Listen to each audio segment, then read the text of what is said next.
So this is the Velotric Discover M, and this e-bike balances comfort and capability with a natural feeling pedal assistance, a smooth suspension, and some pretty unique features that make this perfect for both commuting and cruising. So let's start off with the coolest part of this bike. This is a mid-drive motor e-bike. Why would you want that? What's the big deal? Well, most people are only familiar with hub drive e-bike motors, where their motor is in the rear wheel hub, and mid-drive motors, on the other hand, are instead coaxial with the pedals. So that means that you get a more natural feel. The motors can use the gears just like you're pedaling, and they can help you climb hills more effectively. The bike has a more balanced weight because the motor's in the middle instead of the rear. And overall, there are a number of other benefits I'll talk about throughout this video to mid-drive motor e-bikes. That's why they're getting so popular this year, and yet I'm surprised by how many people still have never even heard of them. And additionally, this e-bike actually has a throttle on it as well. And most other mid-drive e-bikes I've seen don't include a throttle. They only have pedal assistance, which is already great, but the Discover M actually has a hub motor that can assist in pedaling, or it can drive with a throttle, and again, it uses the gears while you're driving with the throttle. So this means you get more power when you're pedaling with a very natural feel. Essentially, you just feel like you are a Tour de France cyclist without exerting much effort at all. Now, this video was sponsored by Velotric, so in this video, I'm going to talk about what the Discover M can do. I'll show you the features, the design, and we'll do some tests so you can decide for yourself if this is actually the right bike for you. Who is the Discover M really going to be for? You can tell it's really designed to be a very comfortable e-bike, and after riding it, I mean, it's absolutely true. You can see that this thing would be perfect for like an all-day Sunday cruise, thanks to the curved handlebars, the ergonomic grips, the dual-layer breathable foam saddle, the suspension seat post, and the 80mm adjustable air suspension fork that also has lockout if you ever need it. So you can sit back and cruise, go over bumps, and really have no problem at all. And you can pair that with a 95-mile range rating, and like I said, you could really ride this for a pretty long distance there. You can also customize the ride with 4 different riding modes and an auto mode as well, and 2 different sensor modes. So there's the torque sensor or cadence sensor. Basically, cadence is going to be better if you're on just really flat ground and you're looking to just cruise and not really put in much effort. You turn the pedals, the motor mostly takes over, but you're still putting in some input with your pedaling. Whereas the torque sensor is meant to be more responsive and feel more natural. So as you pedal, the harder you push, the more the motor kicks in. And especially with this mid-drive motor, the torque, you're barely gonna know you even have assistance. You're gonna think you're just way better at biking. You're able to go further and faster, while if you want, still getting a workout, or nonetheless, still feeling like a very natural bike ride. And when I say go faster, I mean like you could go up to 28 miles an hour, no problem. So this bike, talking about that speed there, 28 miles an hour, this is rated 3 different ways. You could do class 1, class 2, or class 3. So the 3 classes explained. Class 1 means you can pedal up to 20 miles per hour with assistance. You could pedal faster than that, but the motor just turns off after 20 miles an hour. Class 2 is the same as class 1, but you could also use a throttle up to 20 miles per hour. And then class 3 means you can pedal up to 28, and you can use a throttle up to 20. And in the app, I'll show you later, you can customize this, the top speed. You can set it as low as 12 miles an hour. Great if you have kids, or if you just don't want to accidentally go too fast, or all the way up to the max speed of 28. Now, let's go outside, and I want to dig a little bit deeper into the design. So let's take a closer look at this e-bike. You can see we've got the low step right here, so a little bit easier to get on and off this bike. The suspended seat post, very easy to adjust right here as well. You can adjust how much suspension you're getting, how far forward and back it is, obviously how high it is. We have 2 different colorways. I really like this one. We've got kind of the gold font right there. Makes it look very premium. The pedals you can see are very natural. You can spin them in reverse and it doesn't spin the chain because the chain is of course connected to the motor as well. So you're able to use the motor and it doesn't spin the pedals. Some people may be wondering that. You can see right here you're able to mount a water bottle, and on the front you are able to mount a front rack if you ever wanted to get that, either third party or through Velotric. Then on the back you've got your fender and you have your rear rack, which can support up to 66 pounds, so a lot stronger than most others, which are rated for about 50 pounds. And on the very back of that, let me bring you around here. So on the very back of the rack, you can see we have our tail light, which if I squeeze the brakes will light it up. And we also have blinkers. They're a little hard to see on camera here. Actually, you can see them quite well. So there's your right blinker and there's your left blinker. And you can also see from this angle right here, the suspension on that seat post really adds a lot of comfort and a nice wide seat here. So when you're riding, very, very smooth ride. Moving up to the cockpit here, you can see we have a 3.5-inch color LCD display in the very center. It's really easy to see, even in bright daylight. You can see, on camera, usually that's the hardest to see. And on the left side, you have your controls. You've got your right and left blinker. You'll see it blinks not only on the display there, but it also beeps, as you can hear right there. And it beeps indefinitely. It'll just keep turning until you turn it off. Some other bikes I see them and they blink like 2 or 3 times and then they turn off. This one, I appreciate that it beeps and it constantly blinks for when you're making a turn. We also have our up and down buttons here, so you can see that toggles between the different riding modes, where you have eco, you have trail riding, sport, and then boost for the fastest mode possible there. And on the very bottom, you've got this little back button that you can also use to toggle between the different classes of riding. So class 1, class 2, and class 3, as you can see right there. Let's make sure we're focused in on that so we can see class 1, 2, and 3, and it's telling you the top speed for pedaling and the top speed for your throttle right below that right there. So you can see 20 and 20 for class 2, as I mentioned. On the buttons, we can also press and hold the bottom button to go into a walk assist mode. So if you get off your bike and you're walking somewhere and maybe the bike's just like really heavy, you're walking up a hill, it can assist you at a very comfortable walking pace. And then the plus button, if I press and hold that, that will turn on our front headlight. And if I press and hold the M button, it'll take us into our settings and our menu here. You can see we're able to change the speed limit. I really love how big this display is right here. But you can change your speed limit, your cruise control, sensor swap, all this stuff you're able to adjust either on the bike and a lot of it in the app as well. I'll show you the app in just a second, but you can also set up an NFC card if you wanted to lock and unlock your bike with an NFC card. You can have up to 3 on there, as you can see right here, and you can bind all 3 of them. You can just find NFC cards pretty much anywhere, pair them with this. It's a cool way to lock your bike. It's not going to lock up like the motor and make it impossible to turn anything, but you're not going to be able to use the motor without unlocking it. You can also, I will be connecting to the app. You have Find My there. You can connect a heart rate sensor on here. You can choose your rear light modes. So do you want it to be steady? Do you want it to blink? Do you want it to blink and flash and then, get brighter when you squeeze the brakes?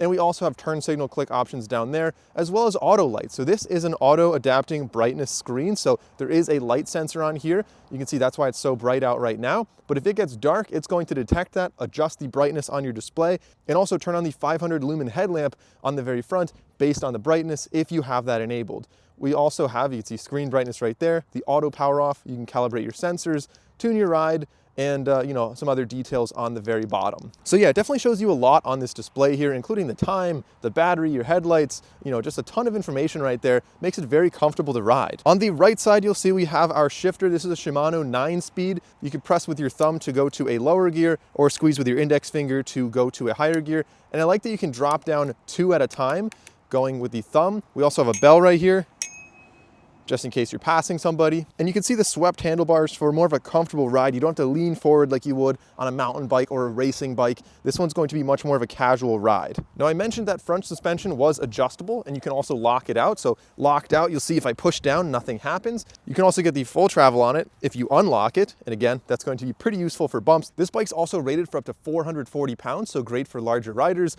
or people who just want to carry more cargo when they're traveling. Here you can see, I really like the way these look, but these are 27.5-inch Kenda puncture-resistant tires and hydraulic brakes paired in with them. The treads are very nice for riding on gravel, riding on grass, riding on the road. Pretty versatile treads right here. And then in the middle, you can see this is where you're able to remove the battery from the top here. You're also able to charge it while the battery is still in the bike, so you have the option of charging battery out of the bike or battery in the bike. You can see the motor down here, very compact how it's right in the middle of the bike. I appreciate how, again, it doesn't look like any different than other e-bikes, except you'll see there is no hub motor in the back, which gives you a more balanced ride on the bike. On the back, you'll see the kickstand is nicely out of the way of the pedals, so you can park it and not worry about the pedals hitting that. So taking a look at the app, you can name your bike. You've got all the different riding modes, including Eco, Trail, Sport, Boost, and there's an auto mode as well.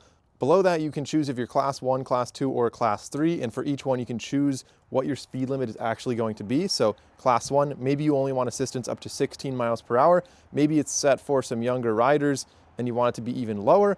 And we also have class 3 right there. There's also custom mode if you wanted to unlock this for basically as fast as the motor is able to go. That way you're able to ride with throttle up to 28 miles per hour. Of course, check your local regulations before deciding which of these you want to use. Some states only use class 2. Some of them, if you're on private property, obviously anytime you're on private property, you can go up to custom. But you want to make sure you're following the rules so that e-bikes don't get banned at your local trails and things like that. So definitely look into the rules before doing that. You can choose your experience. Do you want it to be more of a turbo ride, so a lot more responsive when you're pedaling or when you're using your throttle, or do you want something smoother or even just slower in general? Some people find that maybe slower is better on throttle so they don't get thrown off their bike if they're not used to something with so much torque. We also have our throttle sync down here. We can choose torque or cadence sensor, so this does have sensor swap technology in there. As I mentioned, you can switch between them pretty easily right there. Auto light, I talked about that earlier, and we can choose the auto power off, the screen brightness, and you can connect or delete NFC cards right here. So those are the bike settings in the app. While you're riding, you can also track rides. And so you could mount this on your handlebars and you're actually able to plug into your bike so your bike battery can charge up your phone. There's a little USB-C port underneath the buttons on the left controller here. Really interesting. I actually didn't even notice it at first when I started using this bike, but I really appreciate that that's there. We can see the distance, we can see our speed, average speed, all of that would normally be displayed right there, but you can also have it displayed on the app as well. And you can track and see afterwards, like how far did you ride, where did you go? It has a map and everything like that. So a little headlight test. It's really dark in here. If I turn it on, you can also adjust where this is pointing. So kind of a wide headlight right there. Pretty good for riding. Not too much above, so you're not going to be blinding other drivers or runners or anything, but still able to see quite a bit there. Here's a look at the blinker. Surprisingly very bright. So some other key features of this bike, you have an IPX7 rated battery. So, I mean, the 7 means like you could technically submerge it for a short amount of time. And it's also removable and lockable. So great if you want to park your bike outside. It's only a 60-pound e-bike, which is definitely not like, you know, not everyone's going to be carrying that up steps, but it's a lot lighter than many other e-bikes I've seen. And at the same time, you could lock it outside and just take the battery in and charge that at your office or at home, upstairs in your apartment, wherever it might be. It's kind of convenient you could do that. The entire bike then is rated IPX6, so you should be pretty good at riding this in the rain or through puddles and stuff like that. I wouldn't really worry too much about that. Now, as far as the ride on this goes, like I said, very smooth ride thanks to the suspension and the seat post, but you also have 9-speed shifting. You can shift it on the right side as I showed you. You have a 500-watt motor that goes up to 960 watts peak, so plenty of power there. And you have 100 Newton meters of torque, which maxes out at actually 130. All right, so, and let's get into a couple little tests to see how fast it goes and what the ride is actually like. All right, so I'm gonna go to boost mode. We are custom, so unregulated speed. I'm in first gear because the gears matter for the motor here. Let's see what the acceleration looks like. 3, 2, 1.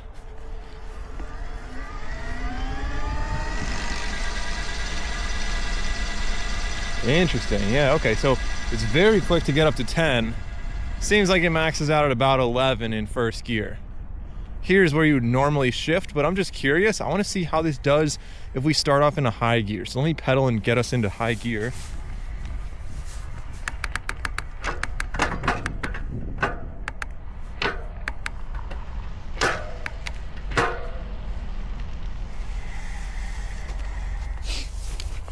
All right, so now we're in 9th gear, same settings everywhere. I would expect it should be much slower to accelerate, but probably a higher speed overall. So 3, 2, 1. Actually, that's better acceleration than I expected. All right, we're at 10 miles an hour. Oh, now it's actually starting to accelerate a lot more. 15.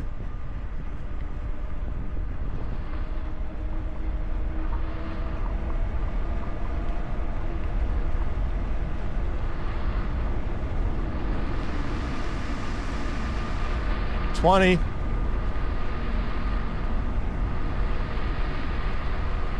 21.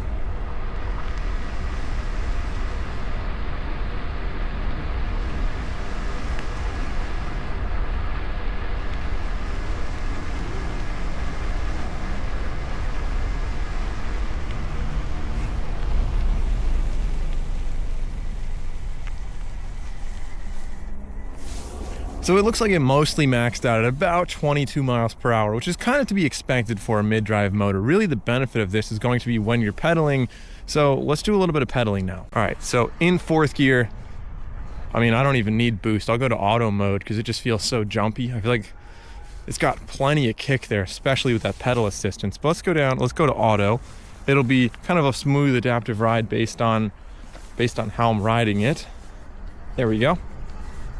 All right, so yeah, plenty of acceleration there. I think we're gonna do a hill test. This is probably gonna crush it on a hill test.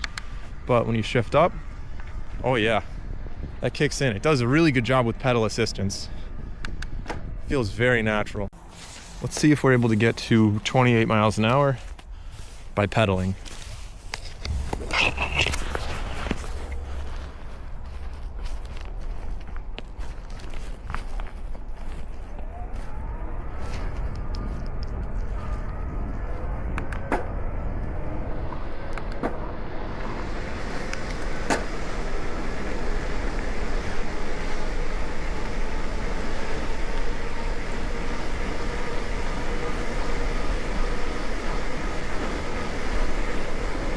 Oh yeah, easily.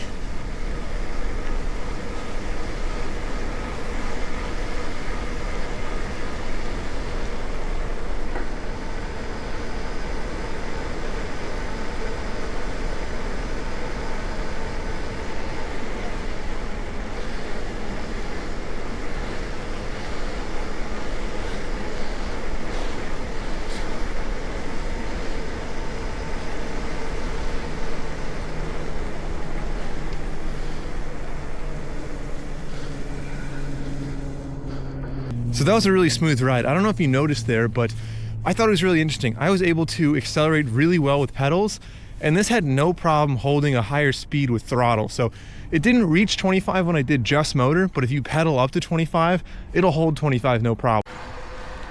Okay, so hill test here. This feels really good. Feels like I'm just cruising up this hill. I'm barely putting any effort in, doing 15 miles an hour. The key here is to find the right gear when using this. If I was in a gear too high, the motor would struggle. So you kind of think about the power curve and you want to be at the right spot. And this feels like it's it. It's really no problem at all. A few other key things to mention: this does have Apple Find My and Android finding location capabilities, so you can set that up, and that way if your bike is ever lost or stolen, hopefully it's not stolen, you can find it. You'll be able to do that, and it's a really powerful tool. It's like having an AirTag built in to your actual bike itself. So that is the Velotric Discover M, a bike that is clearly designed to maximize comfort while also being a very capable e-bike with high enough speeds and range that you can use this for commuting or just casual rides, and honestly anything in between as well. For example, if you are just getting into maybe a weight loss journey and you don't want to ride a bike, like maybe you're just not going to go far enough, or you have some hills that you're just not quite ready to handle, an e-bike absolutely could be the best option for getting a workout. Or like I said, if you're commuting or just cruising around, this is a great way to go further and faster and see more while exerting less effort and making it a more enjoyable ride. Plus, you have some really cool features on there. Like I said, the odometer, the speedometer, you can charge your phone, you've got headlights, brake lights, all these things already integrated that if you had a regular mechanical bike, you'd have to buy those all as extra accessories. So I hope you found this video helpful. Leave a comment below and let me know if you'd like a comparison between this and any other e-bikes out there. Hope you enjoyed this video. I'm Mike O'Brien, and I'll see you in the next one.